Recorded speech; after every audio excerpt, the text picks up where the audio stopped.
2 Coríntios 7:1 diz: amados, visto que temos essas promessas, purifiquemo-nos de tudo o que contamina o corpo e o espírito, aperfeiçoando a santidade no temor de Deus.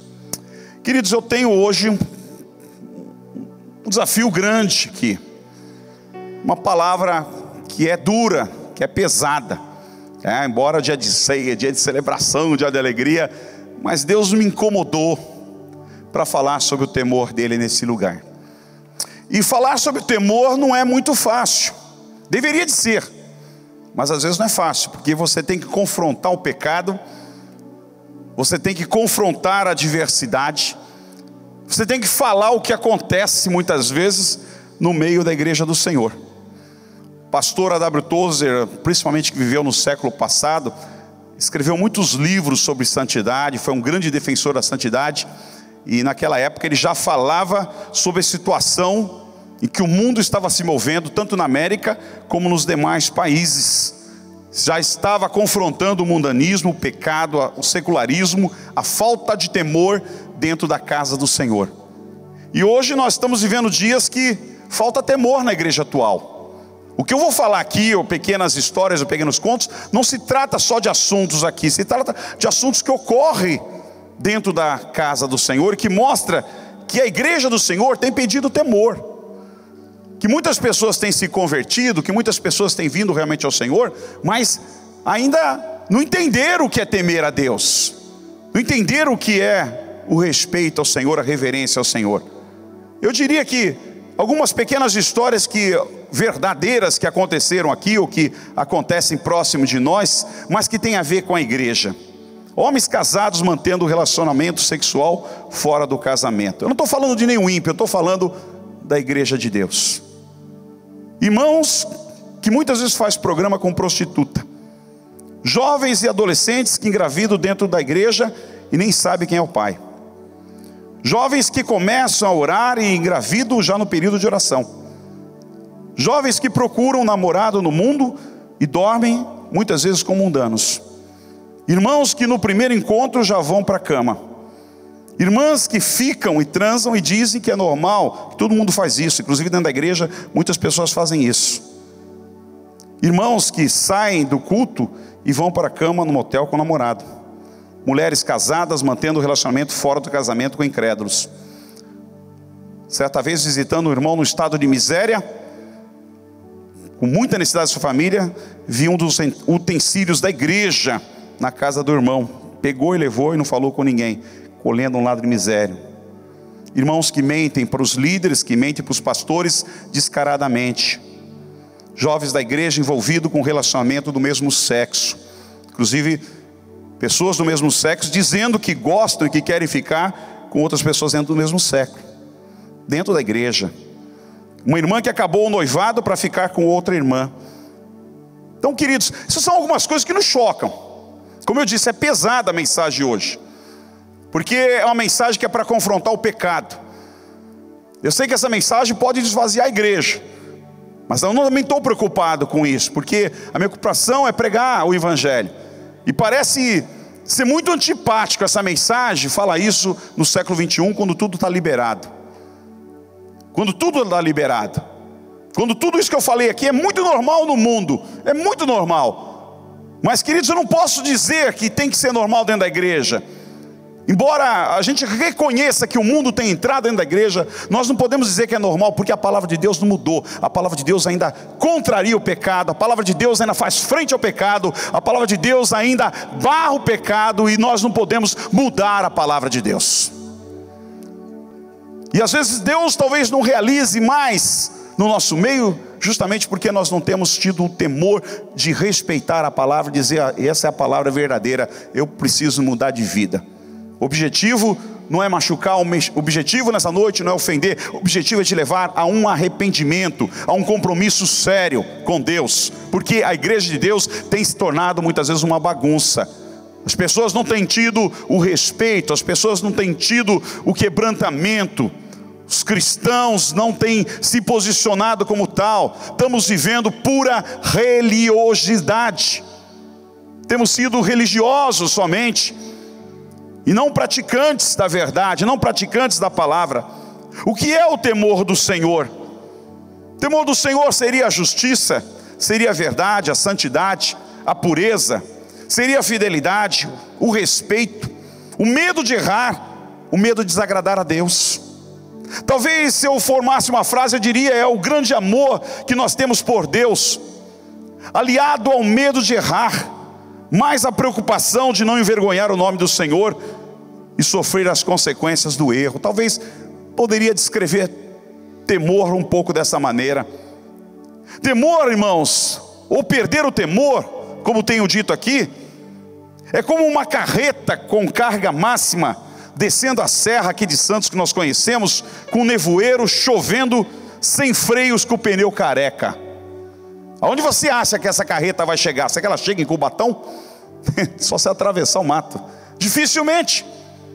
E muitas vezes o crente, o cristão, a igreja, quando perde o temor, é como essa carreta desgovernada, que alguma curva ela não vai fazer, que em algum lugar ela não vai conseguir contornar e fazer a curva, porque ela não tem freio. A igreja tem perdido o freio, os cristãos têm perdido o freio, sabe? Nós como pastores, nós como servos, precisamos abrir a boca muitas vezes para dizer: você precisa de freio na sua vida, você precisa de equilíbrio cristão na sua vida, e isso nós não podemos abrir mão, não podemos negociar o temor de Deus nos dias de hoje. Será que você pode dizer para o teu irmão: meu irmão, você está com freio na tua vida aí? Eu penso que esse é o motivo de existir muitos cristãos infelizes e insatisfeitos dentro das nossas igrejas.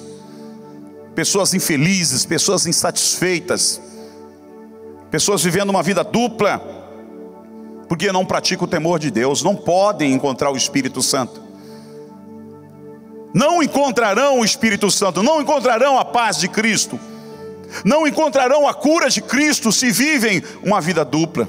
É preciso arrependimento, é preciso quebrantamento, é preciso mudança de vida, é preciso olhar para o Senhor e entender que, olha, isso não é um clube social, isso não é um lugar onde se reúne para a gente dar risada, ou um show, ou tem que marcar meu cartão lá, faz parte. Nós temos que encarar a igreja como uma reunião onde nós paramos diante de Deus e dizer: Senhor, fala, seja para dar chicotada, ou seja para nos profetizar alguma coisa boa, ou seja para nos elevar às alturas, para nos batizar com o Espírito Santo. Mas Senhor, faz a tua vontade, porque nós precisamos de Ti no dia de hoje. Eu fiquei perplexo outro dia num pastor que está fazendo um evento de um contador de piada aí, gospel, que tem agora, tem um monte de coisa assim, né? Show, agora contador de piada. E ele lotou 2 cultos já pago para o pessoal dar risada. Aí eu fiquei parado, disse: meu Deus, se eu convocar a igreja, tudo bem, tenho 2 cultos aqui, né? Teve já um de manhã e à noite, mas se eu convocar para fazer isso, para pagar para ouvir a palavra, eu acho que as pessoas não vão, não. Eu fico pensando, o que isso tem a ver com o Evangelho? Para onde nós estamos indo? Para onde nós estamos caminhando, meus irmãos? Quando dar risada e contar piada é mais importante, muitas vezes, do que a gente chorar na presença e dizer: Senhor, olha como é que está a minha vida, faz alguma coisa, me ajuda. Olha como é que está a minha casa, Senhor, vem sobre ela. Senhor, olha como é que está o meu filho, vem sobre ele. Senhor, como eu preciso de Ti. Sabe, eu quero vir para a igreja, Senhor, e quero, não só no louvor, mas nas orações da palavra, eu quero ser impactado pela Tua glória, eu quero ser impactado pela Tua presença, eu quero que o Teu Espírito toque em mim e eu me arrependa, e saia daqui arrependido, saia daqui dizendo ao Senhor: Senhor, eu não sabia desse pecado na minha vida, glória a Deus, que o Teu Espírito Santo falou, e eu vou me arrepender. A igreja do Senhor precisa ter uma outra direção. E talvez esse motivo que exista tantas pessoas infelizes, que já batizadas, que estão dentro da igreja com a vida frustrada, com a vida que é um fracasso, que não vai a lugar nenhum, porque está faltando quebrantamento, está faltando arrependimento, está faltando olhar para o temor do Senhor e dizer: Senhor, eu preciso disso na minha vida. Rei Uzias, como exemplo do Velho Testamento, ele entrou no santuário de Deus para sacrificar. E a Bíblia diz que ele ficou leproso, porque faltou temor ao Senhor. 2 Crônicas 26:16. O rei, na história dos reis, foi um dos reis mais bem-sucedidos, dos reis mais criativos, que mais deu certo. A Bíblia diz que ele foi grandemente ajudado. Tudo que aquele homem fez, ele prosperou. Tudo que ele pensou em fazer, deu certo. Sabe aquele cara que tudo que faz dá certo?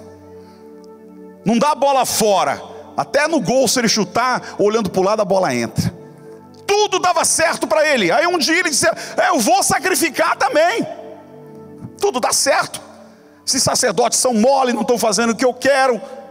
E a Bíblia diz que ele foi barrado por 80 sacerdotes.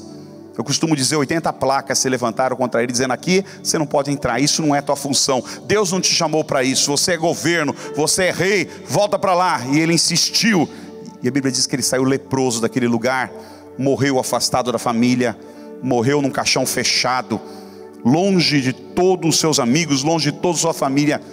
Foi afastado, marginalizado do reino, porque enfrentou o Senhor, enfrentou, e faltou-lhe temor. Saul perdeu o reinado porque sacrificou no lugar do sacerdote Samuel. Não teve paciência para esperar. Os homens queriam ir à guerra e Samuel não chegava. E aí o Saul, impaciente, pressionado, os soldados dizendo: olha, se não houver sacrifício, nós vamos embora para casa. Ninguém vai para a guerra sem sacrifício. E aí o Saul muito pressionado com toda aquela situação, foi lá e sacrificou. Não era a função dele, era rei, não podia oferecer o sacrifício ao Senhor. Quem tinha que oferecer o sacrifício ao Senhor era o Samuel, não o Saul como rei. Mas a pressão, a circunstância da vida o fez perder o temor. E às vezes eu vejo, irmãos, que o mundo te faz perder o temor. A pressão do mundo é muito forte para você. E muitas vezes quando você vê, você está fazendo coisas porque os teus amigos estão fazendo e você vai junto. Porque tem um irmão da igreja que está fazendo e você vai junto. Porque tem um amigo que está fazendo e você vai junto. Porque alguém está dizendo na televisão que é bom, que vale a pena, e você vai junto. Porque você ouviu de alguém da tua família que tem que fazer e você vai junto. E você perde o temor. E a Bíblia diz que Samuel ouviu uma das palavras mais duras que um homem pode ter ouvido na face da terra. Saul, desculpe. Quando ele acaba de fazer o sacrifício, assim que ele termina, quem aparece? Samuel aparece. E Samuel olha e viu que foi feito o sacrifício, e disse para Saul: por um pouco de tempo, o teu reino teria sido perpétuo para sempre. Sabe o que é isso, irmãos? Ele quis dizer: faltou isso para o teu reino se tornar perpétuo para sempre. Mas por causa da tua falta de temor, você será tirado do reino. E a Bíblia diz que a partir daquele momento, Deus levantou um outro rei, segundo o coração do Senhor, que foi Davi. E o reino de Davi foi perpetuado para sempre até os dias de hoje. Por quê? Por falta de temor. Então quando nós perdemos o temor, nós perdemos muitas coisas. A igreja tem perdido o temor. Hoje você escuta na televisão, você tem a internet aí, cuidado com isso, irmãos. Isso é um campo de mentira. Tenha muito cuidado com o que você colhe na internet, com o que você ouve na televisão. Nem sempre são fontes verdadeiras. Duvide sempre, tem fontes mentirosas. Você pesquisa um assunto, você vê que aquele assunto pesquisado no Google tem ali de repente 2, 3 assuntos diferenciados, comentários totalmente diferentes, que não batem com aquilo. Qual é a verdade? Muitas da verdade não está ali. Aí você vê igrejas hoje falando contra o evangelismo, dizendo: não precisa evangelizar, os salvos Deus vai acrescentar na igreja. Você vê igrejas falando, pastores falando sobre a liberação sexual da igreja.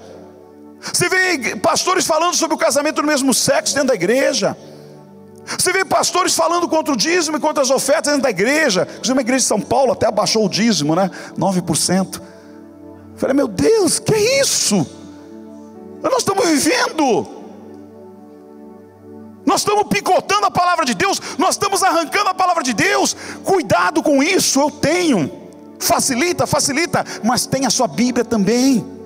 Não jogue fora a sua Bíblia, sabe por quê? Um dia isso pode ser modificado, alguém pode entrar aqui, pôr uma Bíblia diferente, com traduções diferentes, com verdades diferentes, e você vai adotar as verdades que estão aqui, que não são verdadeiras. Então conserve a tua Bíblia na tua casa. Se você traz essa aqui, amém, mas confira depois o que é pregado, o que é falado, com a tua Bíblia de papel. Não joga ela fora, porque muita gente deu a vida por ela. Muita gente pôs muito dinheiro para ter uma gráfica no mundo e no Brasil, para você ter a palavra de Deus. Não despreze essas verdades. Temor se perde. E muitas vezes nós temos sido contaminados, irmãos, com o mundo. O mundo tem entrado e pessoas até defendem o mundo já dentro da igreja. Quando você olha a vida de Daniel no Velho Testamento, ele foi levado para a Babilônia, um dos lugares mais terríveis para se viver, por causa da sua luxúria, por causa da sua incredulidade, sua perversão, de todas as sortes que você pode imaginar. Daniel era um adolescente quando foi levado. Ele não era um formador de opinião, ele não era já um velhinho formado com a sua base, ele era um adolescente. E a Bíblia diz que desde o primeiro dia ele se colocou no seu coração não se contaminar com a mesa do rei, não se contaminar com aquilo que se pregava e se ensinava na Babilônia. E Deus o honrou tanto que ele se tornou um dos nobres, um dos líderes principais nos dias da Babilônia, ao ponto de o rei confiar tanto nele. E Deus usou grandemente, porque ele não se contaminou com os dias da Babilônia. Eu vou dizer que Deus procura hoje, nos dias de hoje, homens, mulheres, jovens, adolescentes, crianças, que não se contaminam com este mundo podre, sujo, que está cheio de lixo aí fora, que ainda preserva o seu coração na santidade de Deus, que ainda permanece a sua inteireza de coração em servir o Senhor, que ainda mantém a sua obediência na palavra do Senhor. Olha, meu querido, continua você que está fazendo isso, porque Deus te usará poderosamente nesses dias. Se o pecado tem crescido, a graça e a bondade de Deus também crescerá sobre a tua vida.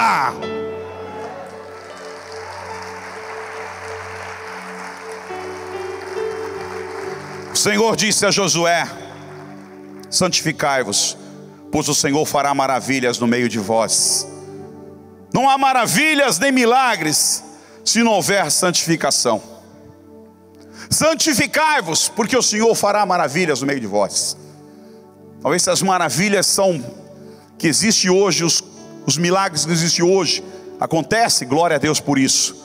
Mas se não acontece ainda numa maior evidência, é porque também não estamos santificando como deveríamos. Há um grupo que leva a sério, outro grupo que é religioso. O crescimento da igreja, em Atos 2:43, diz que todos estavam cheios de temor. Muitas maravilhas e sinais eram feitos pelos apóstolos. Mostra o temor, a igreja tinha temor. Estavam cheios de temor, cheios de Deus, respeitavam o Senhor.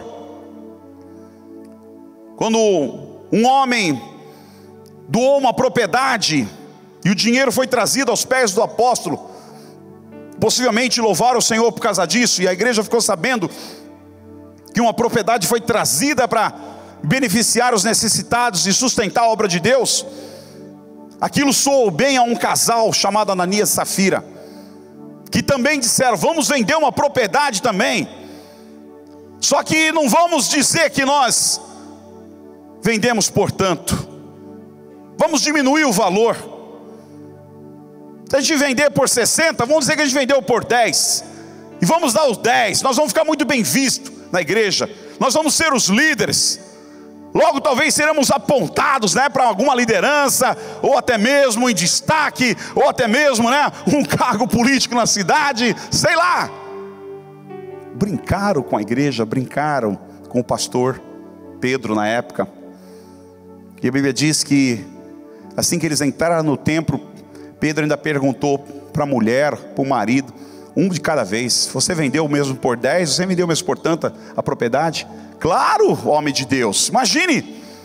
E a Bíblia diz que um caiu duro e morreu ali mesmo. Veio o outro e o Pedro faz a mesma pergunta: escuta, você vendeu portanto a propriedade mesmo? Oh, não tenha dúvida. Tem certeza? Tenho. Só aqueles que levaram o teu marido estão às portas para levar você também. E a mulher caiu dura também e foi levada. Isso causou um espanto, um temor muito grande, irmãos. Porque não precisavam fazer isso. Não precisavam dar nada se quisesse. Não vamos dar nada. Nós não cremos nas ofertas, nós não cremos no dízimo, não vamos dar nada. Eu acho que eles não morreriam se eles fizessem isso. Mas a Bíblia diz que eles mentiram ao homem de Deus, mentiram ao Espírito Santo. E mentir e enganar os líderes, enganar o pastor, enganar os pastores, isso é coisa séria. Porque principalmente quando é uma igreja que leva a Deus a sério, principalmente quando é uma igreja que atribui a liderança não ao homem, mas primeiramente a Deus. Eu entendo que a Peniel é assim, irmãos. Eu estou aqui há 30 e poucos anos, mas já falei um monte de vezes: Senhor, meu cargo está sempre à disposição. A hora que o Senhor achar que chegou o meu momento, pode me levar. Eu não tenho problema nenhum com isso. Eu sei que Deus vai me usar em outro lugar. Eu sei que Deus vai ter outra coisa para mim. Então eu não estou preocupado com isso. Então quando você engana, quando você mente, quando você se desrespeita, quando você não tem subordinação, quando você é rebelde, você não está sendo para mim, olha, de coração, não está sendo para mim, você está enfrentando o Senhor. Você está enfrentando o Senhor. E tenha certeza disso, Deus conhece meu coração. Tem muitas coisas que eu não me defendo, eu fico quieto e digo: Deus, é contigo, não é comigo. Não afrontaram a mim, afrontaram o Senhor. Eu sou um homem, já estou acostumado a receber isso aí. É contigo. Então, queridos, é preciso entender que da mesma forma que nós queremos buscar bênção, às vezes nós atraímos maldição para a nossa vida por coisas bobas, como Ananias e Safira. Por uma mentira besta, perderam a vida, perderam o propósito da vida, quando não precisavam disso, por falta de temor. Mas aquilo trouxe temor dentro da igreja. Às vezes eu acho que coisas que acontecem, a gente deveria de falar, a gente não fala. A gente não fala, mas deveria de falar, para trazer mais temor dentro da igreja. Deveria de contar caso a caso e dizer: olha, situação que aconteceu por falta de temor. Isso talvez traria mais temor à igreja do Senhor, e dizer: puxa, misericórdia, misericórdia. O temor do Senhor, ele é o princípio da sabedoria. Quando falo de Geazi, eu falo de um homem que tinha tudo para ser um estrondo na mão de Deus. Porque Elias teve um chamado gracioso, bondoso, maravilhoso. E Eliseu ficou encantado de ver o chamado de Elias, o ministério de Elias, e disse: eu quero ser que nem você. E o Elias o chamou. E houve uma hora que Eliseu disse: que eu faço para ter a tua unção? Na verdade eu não quero ter a tua, eu quero ter 2 vezes mais do que a tua. E não é pecado você querer ter mais do que o teu líder, principalmente as coisas de Deus. E o Eliseu diz: dura coisa, o Elias diz: dura coisa pediste, o que tu pediu não é muito fácil não, mas se você me ver na hora que Deus me levar, isso vai ser. E aí quando você lê a vida, você é até engraçado, quando você lê a vida do Elias, vi que para onde ele ia, o Eliseu ia atrás. O Elias ia para uma cidade, o Eliseu ia atrás. O Elias ia para outra cidade, o Eliseu ia atrás. O Elias descia para a cidade e gritava, o Eliseu ia atrás. O Elias ia no banheiro, o Eliseu ia atrás. O Elias ia dormir, o Eliseu ia atrás. Eu vou colar nesse cara, eu quero o que ele tem, e ele falou que eu posso ter, então eu quero. E a Bíblia diz que quando o Elias é tomado por Deus, o Eliseu vê e fala: meu Senhor, carros de fogo levaram, anjos, carro de fogo levaram. E a capa de Elias cai. E diz que a partir daquele momento, Eliseu, ele nota que alguma coisa aconteceu. E quando ele bate a capa na água, a água se abre. E ele percebe que ele recebeu a porção dobrada do espírito de Elias. Que coisa linda, que coisa maravilhosa. E aí ele começa o ministério dele, é um ministério fantástico. O ministério de Eliseu é maravilhoso, é milagres atrás de milagres. E aí o Geazi, que andava com ele e viu os milagres, que sabia da história de Elias, podia ser um pouco mais inteligente, um pouco mais faminto por Deus, e dizer: eu quero ser mais do que Eliseu. Eu quero ter então, já que ele teve o dobro de Elias, eu quero ter o dobro de Eliseu. Meu irmão, eu não tenho dúvida que Deus daria aquele homem. Mas o coração do Geazi não era como o coração do Elias e não era como o coração do Eliseu. Elias queria fazer a obra de Deus, Eliseu queria o poder para fazer a obra de Deus, o Geazi queria as riquezas para ficar rico. E na primeira oportunidade ele engana o Eliseu, ele extorque ou tira de um homem que é curado, que passa pelo milagre, e se apresenta e ele esquece que a obra de Deus, que Deus vê a obra dele. É isso que eu falo, é a mesma coisa que eu estou falando aqui o tempo todo, 30 anos, Deus vê o que acontece. Isso aqui não é brincadeira, a obra de Deus não é brincadeira, Deus sabe o que acontece. Quando Geazi volta já com o bolso cheio de dinheiro, né? Com as riquezas, disse: eu me dei bem, já fiz meu pezinho de meia, opa, minha independência, não dependo mais do ministério. O Eliseu diz: que barulho de ovelha é esse que eu escuto? Quem era aquele homem que você foi encontrar longe daqui? Para que aquelas vestes e aquelas moedas? Geazi: como, senhor? Não estou entendendo. Por acaso você acha que quando você foi encontrar com aquele homem, meu espírito não foi contigo? Que Deus não viu? A mesma lepra que estava nele virá sobre você. E a Bíblia diz que ele saiu, a terceira geração de profeta, que seria um estrondo, saiu leproso da presença de Eliseu e nunca mais foi usado, porque jogou fora, irmãos, a presença do Senhor. Faltou-lhe temor, faltou-lhe temor. Viu tantos milagres, viu tantas maravilhas, viu que o negócio era sério, mas faltou-lhe temor. E por isso a palavra está dizendo: desperta. Nesta noite é noite de você despertar, meu irmão. Perto do teu irmão que está, vira para ele e fala: meu irmão, eu não te conheço, eu te conheço, mas nesta noite é noite de você despertar. Se você entrou aqui, olha, parabéns, é noite que Deus quer que você venha despertar do teu sono.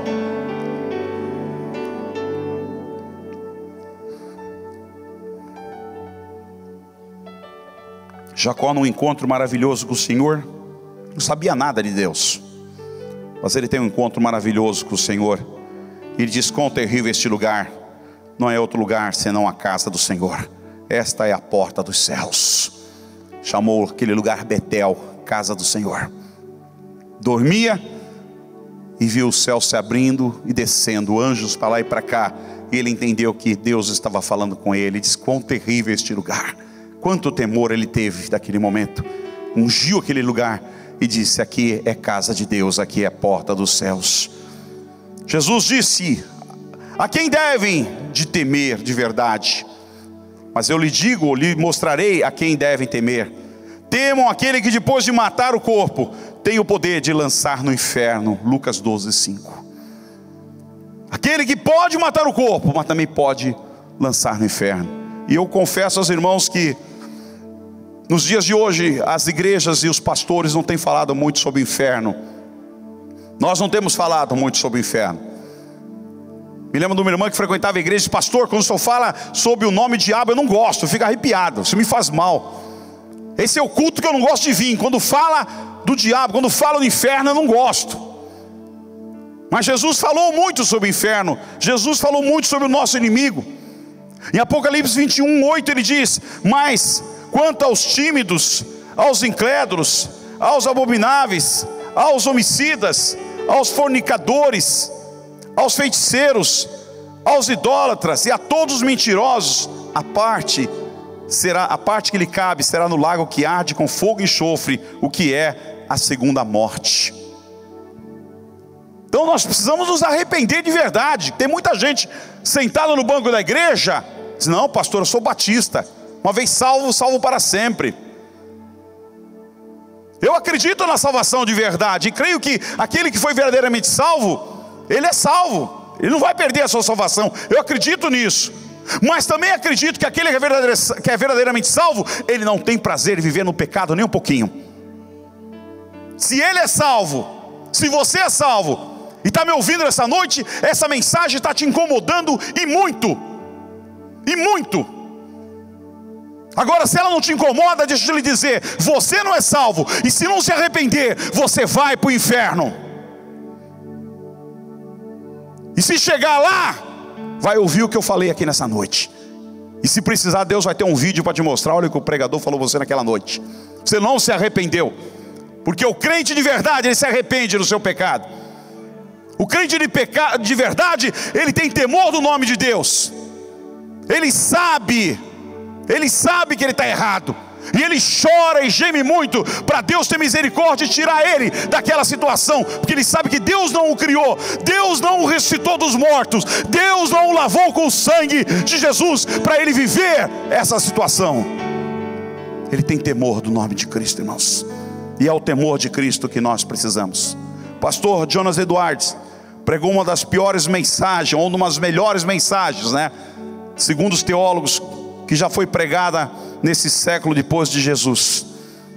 Ele diz, num trecho das suas mensagens: os nossos pés estão como a resvalar do pecado, e o inferno está como uma sucção pronto para nos tragar. Esse homem, quando pregou essa mensagem, irmãos, ele segurava com uma mão a vela, um fio de luz, porque não tinha luz elétrica, e ele lia com muita dificuldade. E o final dela foi que a multidão que estava ali se agarrava nos bancos, tremia, chorava e uivava, pedindo a Deus misericórdia. E os homens que estavam fazendo isso eram homens até então importantes na sociedade. Eram advogados, eram juízes, eram professores, eram empresários, eram funcionários. Foi a igreja toda gemendo diante de Deus, pedindo misericórdia, porque entendia que as suas vidas estavam indo para o inferno, porque estavam tendo uma vida sem controle, sem temor na presença do Senhor. Eu espero que nessa noite aconteça algo igual no nosso meio. Não precisa segurar o banco, talvez não, mas que saia daqui realmente movido a um arrependimento, a uma mudança de vida. Isso é mais do que suficiente. Eu quero terminar com as palavras do Senhor, lá em Apocalipse 22, 11 e 12. Diz lá: continue o justo a praticar a justiça, continue o imundo na imundícia, continue o justo a praticar a justiça, continue o santo a santificar-se. Eis que venho em breve, a minha recompensa está comigo, e eu a retribuirei a cada um de acordo com o que você fez. Então, queridos, isso é para os dias de hoje. Você tem que escolher, não dá para viver em cima do muro. Quem quer mundo, tem o mundo. Quem quer pecado, tem o pecado. Quem quer encontro com Deus, tem encontro com Deus. Viva uma vida séria, viva uma vida comprometida. Ah, vão rir de mim, que riam, irmãos. É melhor você rir de você do que você ir para o inferno. Quanta gente riu de mim, quanta gente hoje serve o Senhor de joelho aí. Quantos amigos que muitas vezes, quando eu saía do campo de futebol e ia para a igreja com uma raiva tremenda da minha mãe, que me fazia ir para a igreja, e meus colegas zoavam porque ficava jogando bola. Quantos deles hoje não servem ao Senhor? E também quantos deles já não estão nem mais aqui, já partiram para a eternidade numa vida desgraçada? É preciso arrepender-se, é preciso voltar a ter o temor. Não é impossível ter o temor, é possível ter o temor de Deus nos dias de hoje. Ah, pastor, mas ninguém vive isso que eu prega. Elias falou a mesma coisa para Deus: só estou eu sozinho aqui, Senhor, todo mundo quer me matar, só eu fiquei. E o Senhor disse: engano, Elias, tem 7.000 que não dobraram o joelho para Baal. Meu irmão, em nome de Jesus, tem milhares e milhões nesse Brasil e neste mundo que não se curvaram diante deste mundo, nem sujaram as suas vestes, mas continuam louvando e servindo e glorificando o Rei dos Reis e Senhor dos Senhores, e os olhos de Deus estão sobre eles.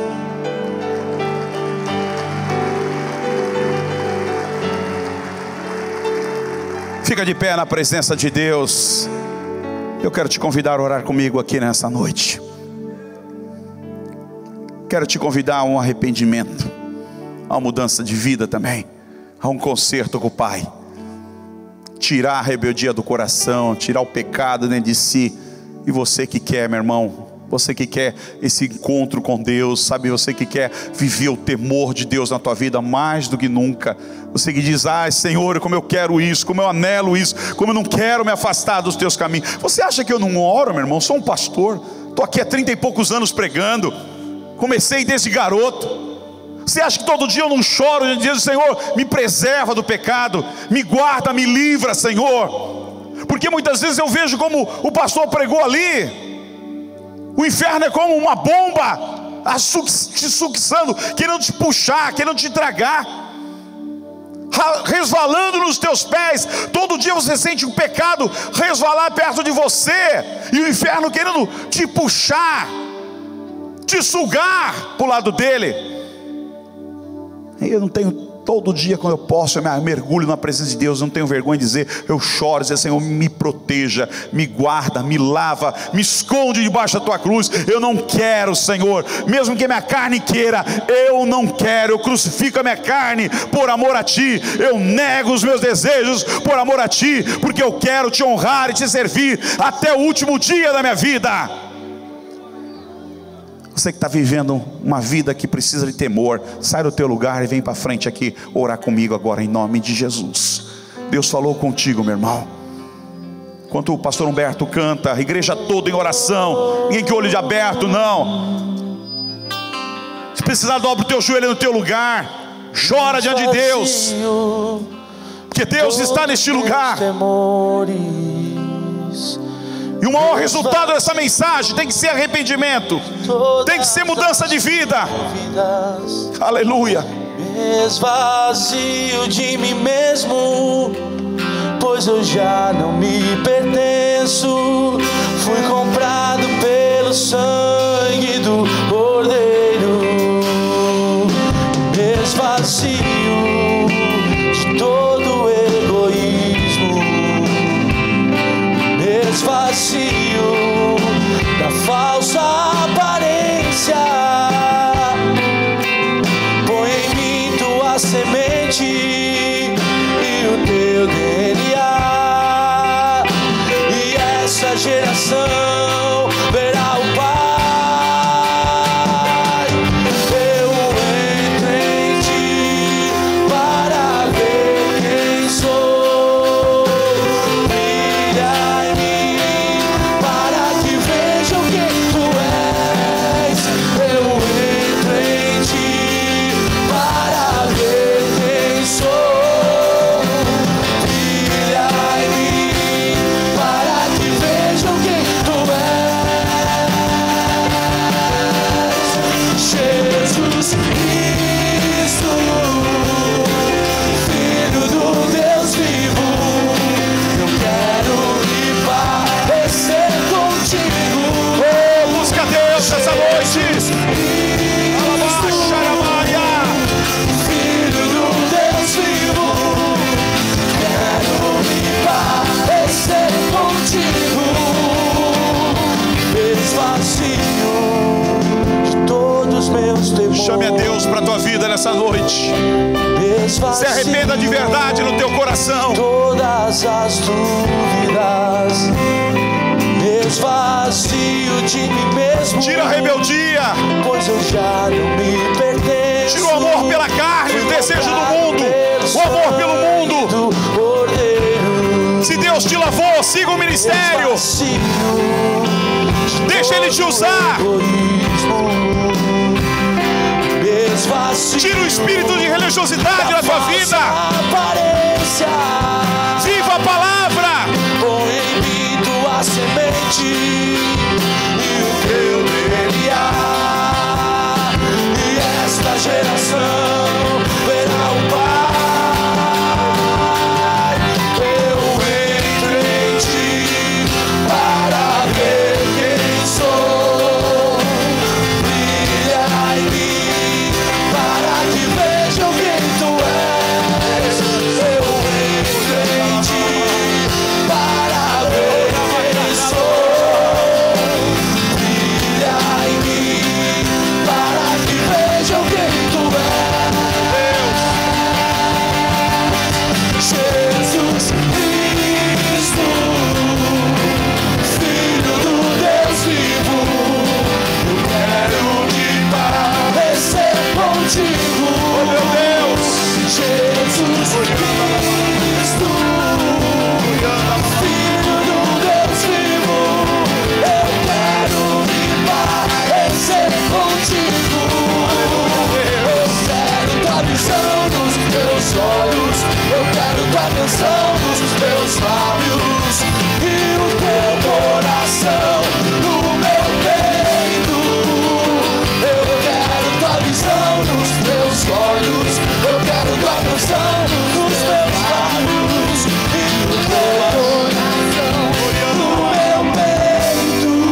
Essa é uma noite de concerto na tua presença.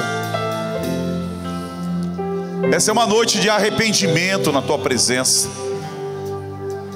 Nós queremos que a nossa alma chore diante do Senhor. Nós queremos que haja um gemido profundo na nossa alma lá dentro, Deus. Precisamos sair daqui incomodados, Deus. Precisamos sair incomodados. E não só aqui, mas chegar na nossa casa, nós precisamos ser incomodados. Diante do instrumento que o diabo tem usado para nos derrubar, para trazer tentação na vida de muitos, nós precisamos ser incomodados, Deus, a rejeitar, a dizer não, por amor a Ti. Tua palavra diz que nós não resistimos até o sangue ainda, Deus. Está fácil para o diabo, está fácil para a carne. Deus, nós precisamos resistir até o sangue, até o final. O evangelho verdadeiro, o evangelho digno, o evangelho puro, que foi pregado pelos teus apóstolos, e que o Senhor naquela cruz pagou o grande preço por mim e por todos que estão aqui, Senhor, nos salvando, nos libertando, nos perdoando. A tecnologia, a riqueza, as coisas bonitas, a paixão do mundo, colorido, não pode substituir a tua graça, não pode substituir a tua presença, não pode substituir o arrependimento, Deus. O quebrantamento nos constrange pela tua palavra, Espírito Santo, nos constrange para que possamos sair daqui diferentes, com um grande temor. Que ainda, Deus, que talvez muitas igrejas, muitos lugares, muitas comunidades não possam ter o teu temor. Ó Deus, nessa casa as pessoas possam atestar um dia, escreverem e testificarem, Deus, que aqui havia temor do teu nome, que as pessoas que entravam aqui temiam o teu nome, que aqueles que praticavam a tua palavra neste lugar temiam o teu nome, e que era grande o temor de Deus neste lugar. Ó Espírito Santo, como nós te queremos, como o Senhor é bem-vindo, Deus, como o Senhor é bem-vindo na minha vida, como o Senhor é bem-vindo na vida desses jovens. Faz coisas lindas, faz coisas maravilhosas neste lugar. Cura pessoas doentes que estão aqui, Deus. Cura pessoas cancerosas que estão neste lugar. Cura pessoas com AIDS neste lugar, Deus. Cura paralíticos neste lugar. Abre, Senhor, olhos de cegos neste lugar. Abre ouvidos de surdos neste lugar. Ó Deus, libera a língua de mudos neste lugar. Que milagres aconteçam por causa do temor da tua igreja, Deus, por causa da santidade que a tua igreja quer viver, por causa do nível de compromisso que nós queremos contigo, Deus. Levanta jovens, adolescentes que estão nesses bancos, Deus, jovens que estão aqui nos ouvindo nesta noite, universitários, profissionais que estão aqui. Levanta-os, Deus, para sacudir essa nação, Senhor. Ó Deus, para ser homens de Deus, homens de negócios, homens da lei, professores, trabalhadores nas suas empresas, grandes empresários, grandes industriais, futuros políticos, futuros esportistas. Ó Deus, grandes pregadores do teu nome, futuros missionários da tua palavra. Usa-os, Deus, através do temor da tua palavra. Ó Deus, impacta-os, vem impactar os teus filhos, Senhor, através da tua palavra, Pai. Nós os abençoamos nesta noite, que saímos aqui com o nosso coração quebrantado, gemendo, Senhor, na tua presença, anelando por santidade e por vida com Deus. Eu te agradeço em nome de Jesus. Amém, Senhor, e amém. Obrigado, Espírito Santo de Deus. Seja bem-vindo nessa casa, seja bem-vindo neste lugar. Deus te abençoe, meu querido. Deus te abençoe.